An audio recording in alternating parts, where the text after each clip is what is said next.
Hi, good afternoon. My name is Frances Adalgo Ihesi, and I'm trying to round up the Power of Consistency series, which I started since 3 days ago. Today, I'll be talking about maintaining consistency, and this will be part four. So many a times, I try to tell people what's your vision or what's your goal. If your goal is to make some money now, let's say you wrote a goal of, let's say you want to make 20 million. Out of the 20 million, you might be planning for vacation too, of course. Okay, you're going to set out some money aside for your vacation. That's very good. Why not picture, if you can just shut your eyes, think of it, think of making that money. What are you going to do with the money? Okay, you're going for a vacation. Picture the resort where you're going to stay. Picture the hotel. Picture the kind of service you're going to get. Picture the pool, the fresh air. Imagine it. Does it feel nice? Does it feel good? Because that's the end game. Because something you can't picture, you cannot see it, you can't future in it. So I would for me, I call it daydreaming. Daydreaming can also be is useful as long as you limit your time doing it. Give your mind the time to hover around. Let it go so many places and still bring back your mind. Bring it back and now come to reality. Come to terms.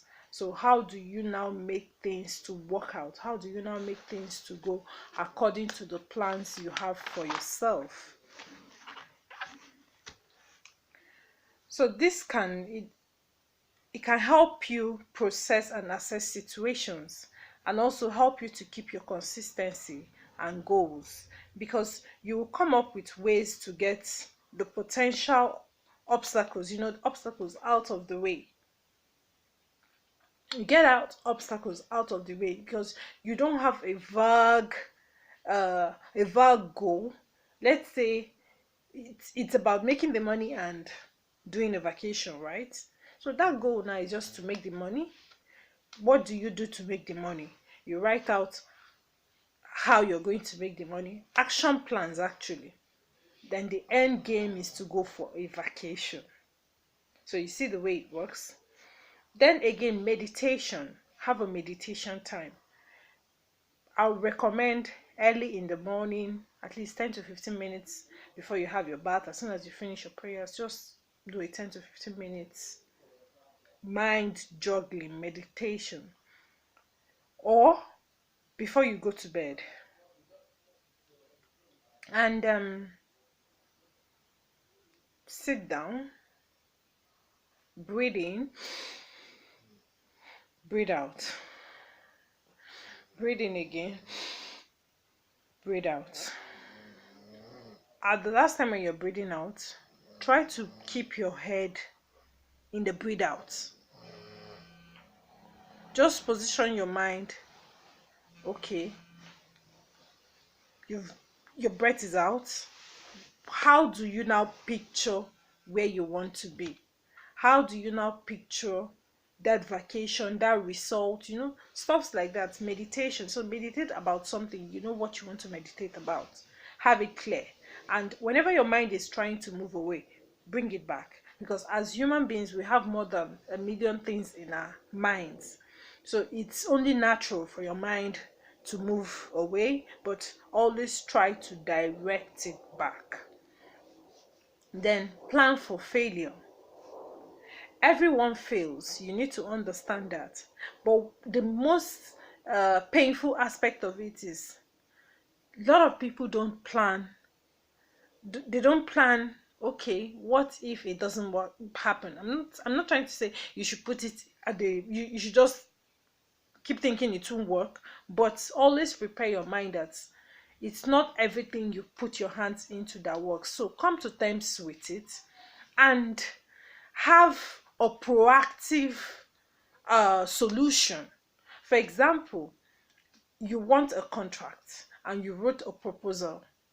You've taken it to the office where you're supposed to get the contract done. If you were not given the contract, what next? Maybe there's still another office where you can still collect the copy of your contract and go through that office. Now you've missed it through the other office, but you can now pass the other turn and still get the contract. So always have a plan. You could call it a plan B. What if somebody disappoints you?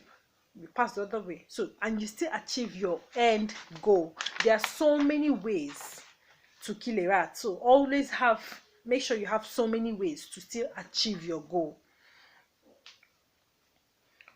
And again, if you wrote a proposal, that's what I just spoke about, then consistency doesn't equal perfection. You must remember that. As a good writer, for example, let's say you're a writer, you write every day, of course. Maybe you're even a blogger, you blog every day. There are at some points, nothing is coming to your head anymore. You're not able to write, or maybe you're even sick. Will you beat up yourself because you've been sick for maybe 1 month, 2 months, and your brain is not working? You can't beat up yourself for times you were not able to be consistent, but always fight to get back to the right things, to the things you're supposed to do. Always try to still achieve consistency, because everybody is still trying to get there. Nobody is actually very consistent. Anybody that tells you that is a liar. Increase your motivation. If you don't engage yourself with motivational content, what happens to you is you start you start losing hope. You won't even believe in what you're fighting for anymore.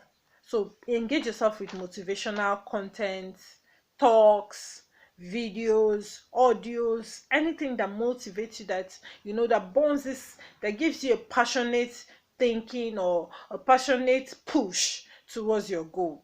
Actually, it gives you a kick when you listen to motivational talks. Don't try to do so many things at the same time. Don't do so many, I said this before, but it's worth repeating. Actually, don't bring out so many goals to achieve at the same time. You want to be consistent in this, you want to be consistent in this. No, you can draw that goal to a little niche where you can it's maybe it's like 3 goals, but you put it even in one sentence, so you are able to marry everything together. And once you're done with that particular goal, you put another one out. So it's just like a wish. You wish for this, and when you're done with this wish and the wish has been achieved, you wish for another thing. So it's something you have to be doing simultaneously after one is done. So one by one, attend to your goals one by one. Example, if you're trying to finish up a proposal for a contract, simply write, submit, and start the project. Before adding let's say your weight loss regime, you want to be consistent in your exercise for weight loss. You still want to write proposal, submit, and get the contract started. It will break your bone because you might not be able to do everything at the same time. You need to write, so you need to think, and then you need to exercise. While you're exercising, every part of you, both your brain, everything is active.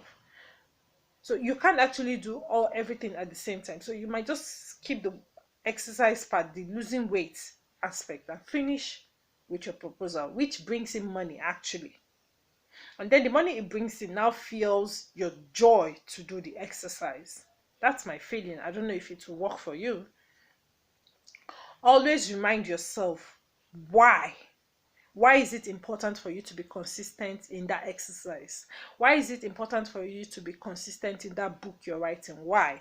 So what is it you are trying to accomplish by being consistent? Keep it in your head. Keep it in your mind. That is the driving factor. If you don't have any motivational factor, any driving factor, you're most likely not going to be consistent. You just give up. So always have it. Like now, I have goals for February written just behind me, and it's hanging behind my door. And the reason is I must always use this door. So I must read those goals. I read it out. I did read those declarations. Close. I think about it all the time.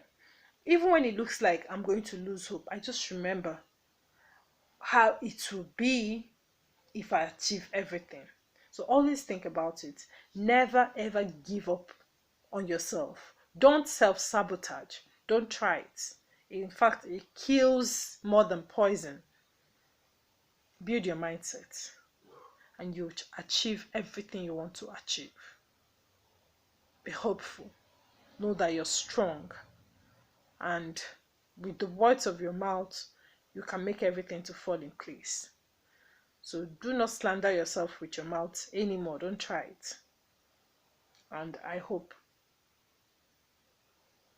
you achieve everything you wish for.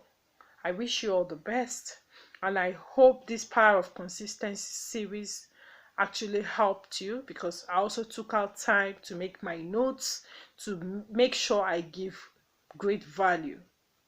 I hope you did get value. If you did get value, please try to contact me on Facebook or through my YouTube channel, and then subscribe to my YouTube channel to get more videos from me, as I'll be dropping these videos every now and then. Thank you very much for listening to me. I remain Frances Adalgo Ihese. I am so happy to have you here. Bye. Ciao.